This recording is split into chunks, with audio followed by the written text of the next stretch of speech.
안녕하세요. 매일 아침 말씀 묵상에 오신 여러분을 진심으로 환영합니다.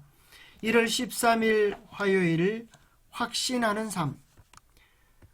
생각할 문제에 바울이 떠나 그리스도와 함께 있는 것이 더욱 좋으나라고 말한 것은 무엇을 의미하는가?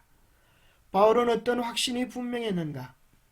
오늘 우리에게 주는 교훈은 무엇인가? 빌립보서 1장 21절부터 24절의 말씀을 쉬운 번역으로 읽어봅니다. 나는 그리스도를 위해 사는 데 목적을 두고 있기 때문에 죽는 것도 내게는 유익합니다. 그러나 살아가는 동안 그리스도를 위해 일하고 사람들을 그리스도께로 인도할 수 있다면 사는 것과 죽는 것 중에 어느 쪽을 택해야 할지 모르겠습니다. 둘 중 하나를 선택하기가 힘이 듭니다. 이 세상을 떠나 그리스도 곁에 있고 싶은 까닭은 그것이 훨씬 행복할 것이기 때문입니다. 그러나 여러분을 위해서 이 세상에 있어야 할 줄을 알고 있습니다. 바울은 두 가지 기로에 서 있습니다. 하나는 그리스도를 위하여 죽는 것이고 하나는 빌립보 교인들을 위하여 사는 것입니다. 죽으면 그는 예수님이 재림하실 때에 주님과 더불어 영원히 함께 살 것을 믿고 있었기 때문에 그는 고통과 아픔이 없는 천국의 기쁨을 소망했습니다. 그러나 그보다도 그는 이 땅에서 해야 할 일이 있었기 때문에 사람들을 그리스도께로 인도하는 것, 그리스도를 위하여 일하는 것, 이 소중한 사명이 있었기 때문에 그는 그 사명을 위하여 이 땅에 살아가기를 선택했다고 그렇게 말하고 있습니다. 사람들에게 복음을 전하는 수고로움을 쉬는 것이 자기에게는 편하고 좋은 일이 되겠지만 유익한 것은 아니라는 표현입니다. 죽는 것은 수고를 쉰다는 뜻이 내포되어 있는 말입니다.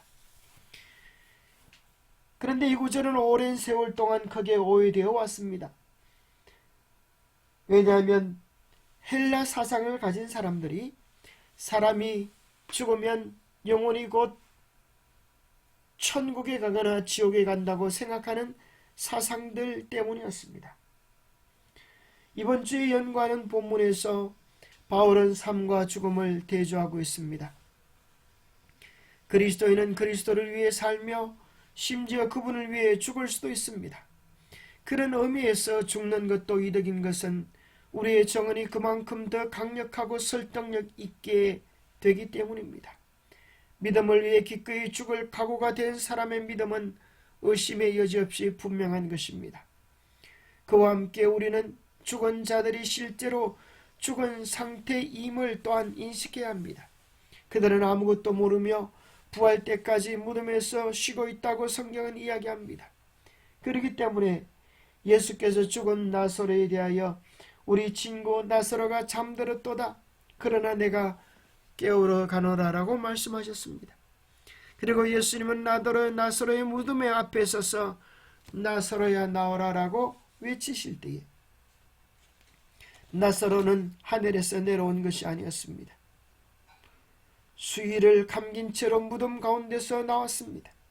곧 예수님께서 죽음을 무덤 가운데서 잠자는 것이라고 말씀하신 것에 대한 구체적인 의미가 실현되는 시간이었습니다. 바울은 어떤 확신이 분명했습니까? 바울은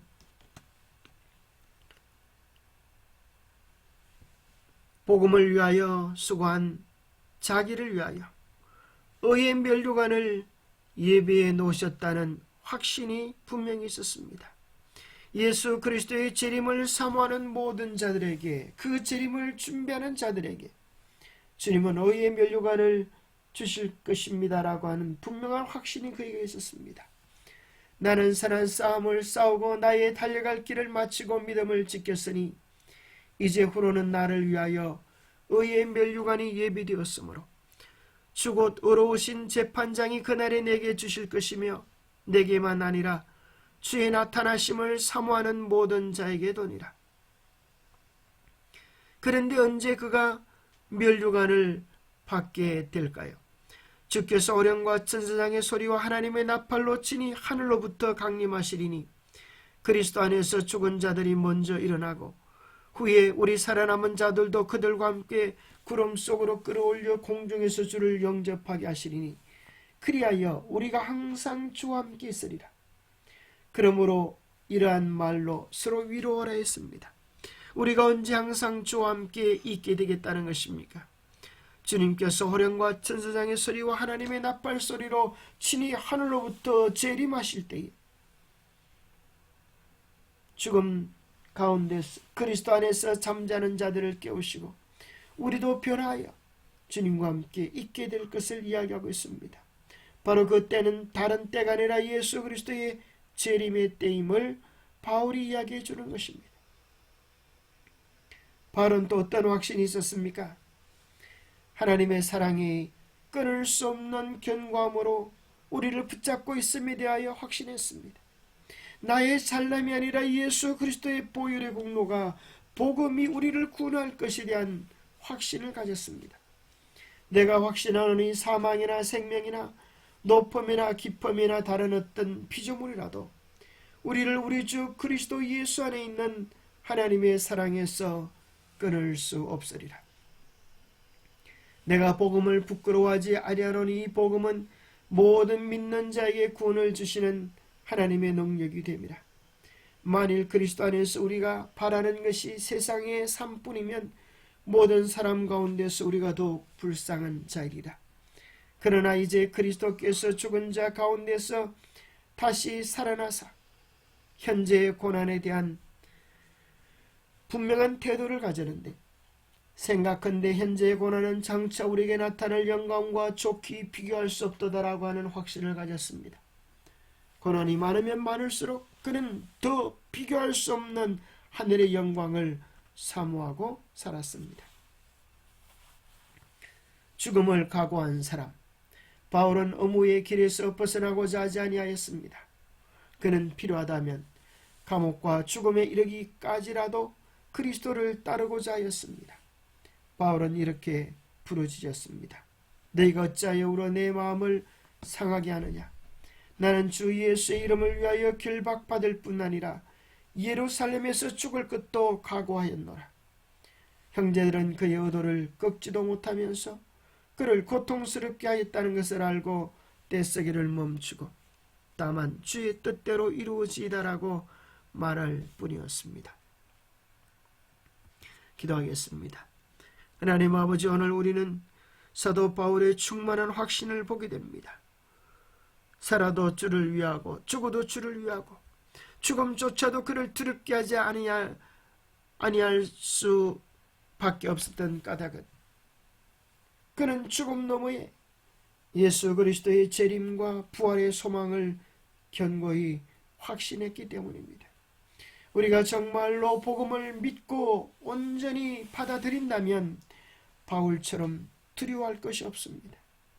주님께서 우리를 부르시면 우리는 천국에 갈 것이고 주님께서 또 우리를 이 땅에 살려두시면 살아있는 동안 우리에게 주시는 사명을 위하여 최선을 다하여 일할 것입니다. 주님, 우리도 바울처럼 견고한 확신 속에 주님의 자랑이 되도록 우리의 마음을 때마다 이끌어 주시옵기를 우리 주 예수 그리스도 이름 모지하여 간절히 간구하옵나이다. 한 그림이 있습니다. 황소가 그려진 한 그림 밑에는 이런 글자가 적혀 있습니다. 한쪽에는 희생제단, 한쪽에는 밭이랑 어느 쪽으로 부르든 기뻐 즐거이 최선을 다하게 하옵소서. 우리의 삶이 바울처럼 황소처럼 늘 주님을 기쁘시게 하는 삶이 되기를 축복합니다. 감사합니다.